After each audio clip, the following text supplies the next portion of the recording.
सभी को नमस्कार। हिंदी के नए वीडियो में आप सभी का हार्दिक स्वागत है। आपका हमें मिलता है इतना अधिक प्यार कि आप हमारी वीडियोस को देखना चाहते हैं बार बार। पिछली वीडियो में आपने समझा था एक कविता का सार और आज हम देखेंगे उसी कविता का विस्तार। याद है ना आपको कौन सी कविता थी? अट नहीं रही है। लेकिन उस कविता को मैं शुरू करूं उससे पहले मैं आपसे कुछ जानना चाहूंगी। जरा आप बताइए कि नदियों का, पहाड़ों का, पेड़ों का हमारे जीवन में क्या महत्व है और क्या इन पेड़ों, पहाड़ों, नदियों आदि के ऊपर मौसम का भी कुछ प्रभाव पड़ता है?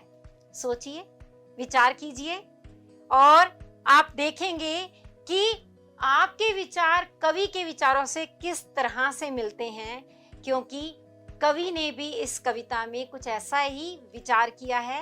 मैं किस कविता की बात कर रही हूँ? अट नहीं रही है। और इसके कवि हैं सूर्यकांत त्रिपाठी निराला। तो चलिए पहले हम इस कविता का वाचन करते हैं। मैं आदर्श वाचन करूंगी, आप देखिए कितनी खूबसूरत कविता है। अट नहीं रही है, आभा फागुन की तन सट नहीं रही है। कहीं सांस लेते हो, घर घर भर देते हो, उड़ने को नभ में तुम पर कर देते हो। आंख हटाता हूं तो हट नहीं रही है, पत्तों से लदी डाल, कहीं हरी कहीं लाल, कहीं पड़ी है उर में पाट पाट शोभा श्री, गंध गंध पुष्प माल पट नहीं रही है। तो देखा आपने, छोटी सी खूबसूरत सी ये कविता, लेकिन इसका भाव बहुत बड़ा। कविता जितनी छोटी, भाव उतना ही गहरा, उतना ही बड़ा।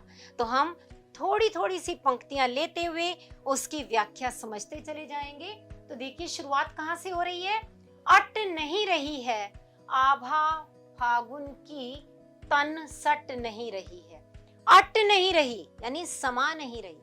कहां नहीं समा रही? जो फागुन की सुंदरता है वह हमारे मन में, हमारे शरीर में, हमारे तन में, मन में, प्रकृति में कहीं नहीं समा रही। तो यानी यहाँ पर कवि फागुन की सर्वव्यापक सुंदरता को अनेक संदर्भों में देखता है।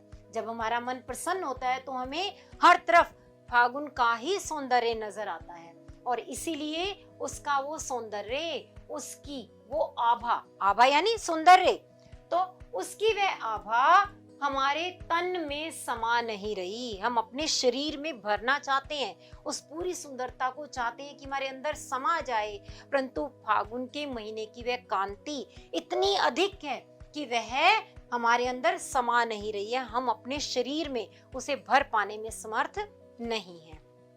तो इस प्रकार यहाँ कवि ने प्राकृतिक उपमानों का सौंदर्य व्यक्त करते हुए प्रकृति की सुंदरता की ओर हमारा ध्यान आकर्षित किया है। आगे बढ़ते हैं और देखिए, कहीं सांस लेते हो, घर घर भर देते हो। यहाँ पर कवि किसको कह रहा है? वसंत को। मानवीकरण है वसंत का। ये कहा जब वसंत सांस लेता है तो हर घर को भर देता है। किस चीज से भर देता है? अपनी सुगंध से, खुशबू से। तो बसंत के आगमन पर ऐसा लगता है कि बसंत सांस ले रहा है और हर घर को अपनी खुशबू से वह भर देता है। उड़ने को नभ में तुम पर कर देते हो। पर यानी पंख, और नभ किसको कहते हैं? आकाश को। ऐसा लगता है कि बसंत रूपी पक्षी आकाश में अपने पंख फड़फड़ा रहा है, उड़ने को वह तत्पर है और आंख हटाता हूं तो हट नहीं रही है। ऐसे में बसंत की, फागुन की वो सुंदरता इतनी बेशुमार है कि वहां से कवि आंख हटाना चाहता है, वहां से अपना ध्यान कहीं और लगाना चाहता है, परंतु ऐसा करने में वह समर्थ नहीं हो पा रहा, वह ऐसा नहीं कर पा रहा। तो यहाँ एक बात ध्यान रखेंगे कि फागुन के महीने का कवि ने मानवीकरण किया है, लेकिन उसका प्रभाव समस्त प्रकृति पर, सारे वातावरण पर पड़ रहा है। सारे जीव जंतुओं पर मस्ती का वह वातावरण छा जाता है और ऐसा लगता है जैसे बसंत आसमान में उड़ने के लिए तत्पर है। तो यहाँ बसंत की सुंदरता का विभिन्न तरीकों से कवि ने चित्रण किया है। आगे बढ़ते हैं। पत्तों से लदी डाल, कहीं हरी कहीं लाल, कहीं पड़ी है उर में, पाट पाट शोभा श्री, मंद गंध पुष्पमाल पट नहीं रही है। तो यहाँ देखिए, पत्तों से लदी डाल, जो डालियां हैं, पेड़ों की शाखाएं हैं, टहनियां हैं, वे पत्तों से भर गई हैं, लद गई हैं पत्तों से। और कहीं कहीं पर वह हरी नजर आती है तो कहीं लाल नजर आती है, क्योंकि जो पत्ते निकले हैं वे विभिन्न रंगों के, हरे भी हैं लाल भी हैं। तो कहीं कहीं पर वो डालियां हरे पत्तों की वजह से हरी और कहीं कहीं लाल पत्तों की वजह से लाल नजर आती हैं। और उर का अर्थ होता है हृदय। उन डालियों को देखकर ऐसा लगता है जैसे कि पेड़ों के हृदय पर, पेड़ों के गले में एक माला सी डाल दी गई हो। पाट पाट शोभाश्री, पाट पाट जगह जगह हर स्थान पर जो उसकी शोभा है, उसकी सुंदरता है, वो बिखरी पड़ी है।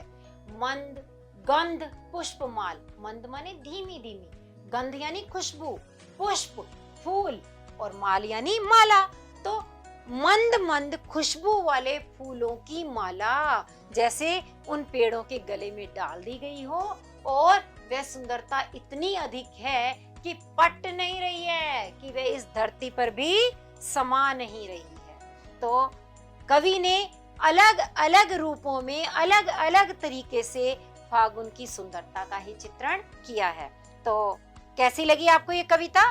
मुझे लगता है कि समझ आ गई होगी, और व्याख्या भी अत्यंत सरल थी। परंतु आज के वीडियो को समाप्त करने से पहले आपके लिए थोड़ा सा अभ्यास कार्य है, जो कि इसी कविता पर ही आधारित है।